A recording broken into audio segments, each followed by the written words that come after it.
Are we on? Are we on?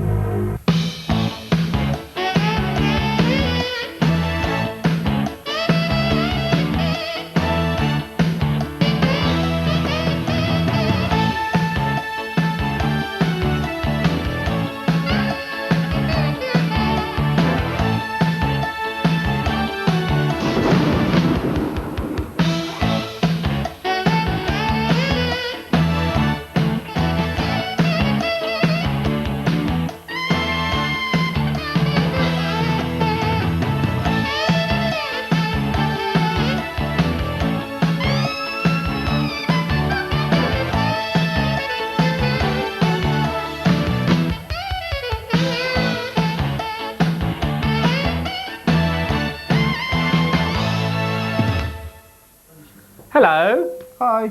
How are you? I'm alright. How are you? Very well, How are thanks. you? Oh, there he is. It's red screen again, thank Well, heavens. it's a smart, tiny little condensed version, like milk, But not quite so condensed.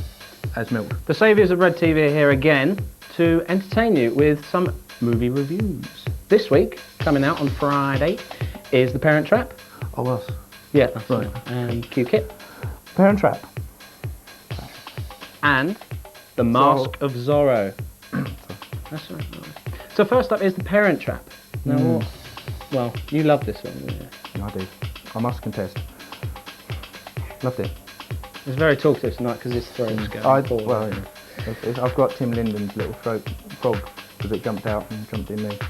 Do your Parent adage, Trap. do your thing about Hollywood remaking things. Yeah, because I think I was going on about something. Pardon? Pardon? Can't hear you. Can't hear you, Tim. You speak louder! Oh, right. Okay, I need to speak louder, as opposed to adjusting volumes.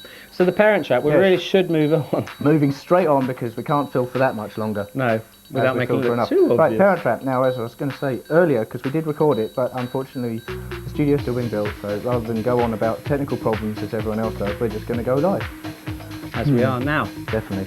Now, if it's done once, it deserves to be done again, and again, and again, and again, and again, and again, as Hollywood likes to do it. That's their favourite saying. Their favourite saying, because it's like, well, he did it all right, so I'll do it myself.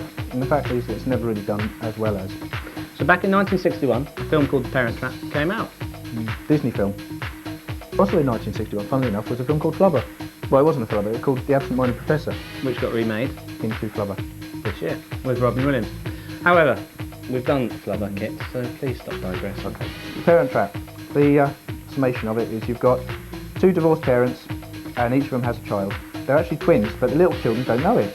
They don't know that the other twin exists, that is, until one night, one evening, one night, who knows? Who knows? What It they're was dark doing, anyway. But it was dark, and they were at holiday camp, and they meet each other, they fall out, and then they get together again, and they go, hang on, you look like me. And the other one goes, but you look like me. So before they can kind of work out exactly who looks like who, the fact is they both look like each other. And they form a plan into getting their parents back together again. That's the basis of the story. Now, Dennis Quaid plays the father, and Natasha Richardson plays the mother, and she looks suspiciously like Meg Ryan in this, which coincidentally It is. is Dennis Quaid's wife. So there you go. Who knows? Now, the film itself is a romantic comedy, very much geared towards the family package, like 101 Dalmatians was. It's a kid's film. So Kit loved it, and I was like, I'd it's wake him up okay. several times. It's an okay film. It sort of, you know, mulls along. It's nothing that grabs you by the collars and says, hello, I'm a film, enjoy me. But, you know, it's nice enough, and the kids will actually enjoy it. No, that's really what it's aimed for. It is one for the kids, for Christmas. Very much so. And that's probably when it will leave the cinemas, because it won't last that much longer. But Tempting whether you fate, like though. the film or not actually rests on whether you like the child that's in it. Yes, because it is actually not a pair of twins. Pair of twins? Or twins? four. Could you have a pair of twins? I suppose so. A pair of shorts. It's actually only one person, and through the digital wizardry that they have nowadays, it's actually been cloned into two. So she's actually a very good actress, I feel, that She has to- in so much that she's got double the role. Act against herself when she's not actually there. Clever stuff. But, you know, as I say, it depends on whether you like it or not. I thought the film's okay. I'll give it like 6 out of 7 because I'm more of an adult movie kind of guy. The right kind of adult movies we're talking about. Yeah. Like the ones that you're wearing, like the shirt even. Yeah, quite. I personally would give it about 6 out of 10. Because although I loved it to death and I thought it was amazingly enjoyable, I didn't actually think it was that good because I thought it was an action film. Right. The word trap in the title, of course. Moving on though, The Mask of Zorro is out, which is about 15 million steps up the ladder. This, in case you haven't guessed, is a top movie. Top, like, I mean, you've got Top Gun, which is a top movie, and you've got other movies that have got top in the title, but this is just well above it. I can't think of any right now, but anyway. It's like Angel. Mask Angel of Zorro has got Antonio Banderas in, Anthony Hopkins, and Catherine We saw her earlier Zeta-Jones. in all those pictures on the newspaper. Newspaper now we can't show you because unfortunately it's very wet. But moving swiftly on, that's Robin probably for you. Rob's fault. But. So it's a stellar cast. It's directed by one Martin Campbell, who Directed GoldenEye. He relived Bond. Well, he didn't reinvented Bond, because there's a nice big gap, about 3 or 4 years, where there were no spy films going along. And there was somebody I heard actually had an idea of putting a spy film in, because there was a desert of spy films. GoldenEye came back on, Bond was back, and now we've got Tomorrow Never Dies, and we've got yet another one in the working. So, Martin Campbell knows a thing or two about action sequences, of which this film has plenty of. Anthony Hopkins plays an Obi-Wan Kenobi type character to Antonio Banderas, Kind of teaching like the mentor. the old mentor, teaching the ways of proper swordsmanship and pretty much gentleman conduct. Because Antonio Banderas plays a bit of a rogue in this to begin with. A villain. Of sorts. Now, both men have distinct revenge on their minds. That's their driving force, that's their motivation throughout the film. Anthony Hopkins wants to get the guy that took his daughter away when she was a wee baby. And guess who the daughter grows up to be? Who? Catherine Zeta-Jones. And guess who falls in love with Catherine Zeta-Jones? Antonio Banderas. I knew it. Now, Antonio Banderas wants to get this US cavalry captain because he cut off his brother's head. Back when they were a pair of banditos. Which isn't a very nice thing to do, and I think most of us would probably want to chomp somebody for doing that. Well, if somebody chopped off my brother's head, I'd be pretty annoyed with him. You haven't got a brother? Yeah, hypothetically speaking, Oh, okay. if I had a brother and somebody came along and chopped off his head, then I'd be quite annoyed. Well, there you go. And So I'd you're really wanna- with Antonio Banderas? Oh yeah, I'd want to don a black cape and a black mask and go after some old bloke with grey hair and a little goatee and find out how to sword fight just to get him back. And bullwhip. Yes. But you know about that anyway. Yeah. With Now, Rocky. the film rockets along, doesn't it, Kit, unlike this review?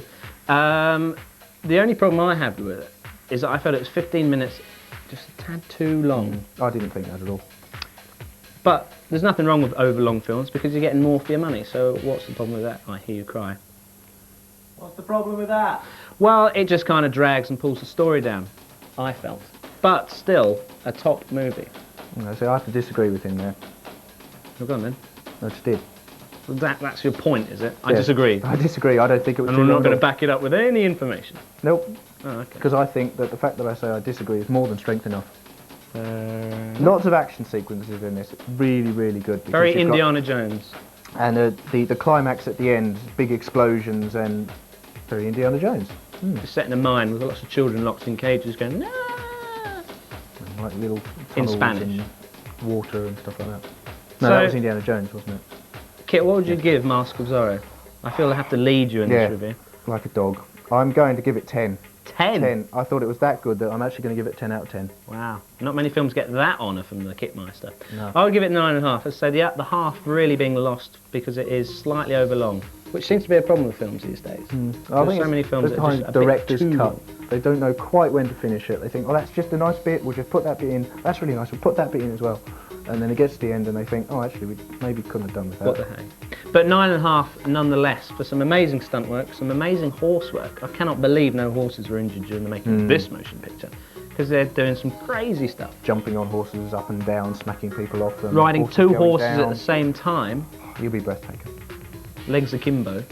But those are the two that are out this week. Parent Trap, which And? overall we give it, what, about 7 out of 10? Yeah. And Zorro, which comes to about 9 3/4 out of 10. But Zorro will be around for a long time, but you should go and see it. It's probably the best movie this season. Yeah. Well, we're going to hand you back to Robin Annalisa. and Annalisa. I'm sorry, I thought she was a bloke. I didn't know. But we're going to go into the studio now because it's opening. In fact, Yes. in about a minute from now. We're going to go and get drunk. And just in case you hadn't got any reason to come down, from what I hear, it's £1 a pint. So between 7 and 9, you can come down and it's only £1 a pint. So that's Bonus. where we're going And to there's go cocktails, now. cheap cocktails. They might even take a camera in there, so who knows? If we get some footage, you might have yourself on TV later on this evening. Who knows? We don't. You might. Catch us then.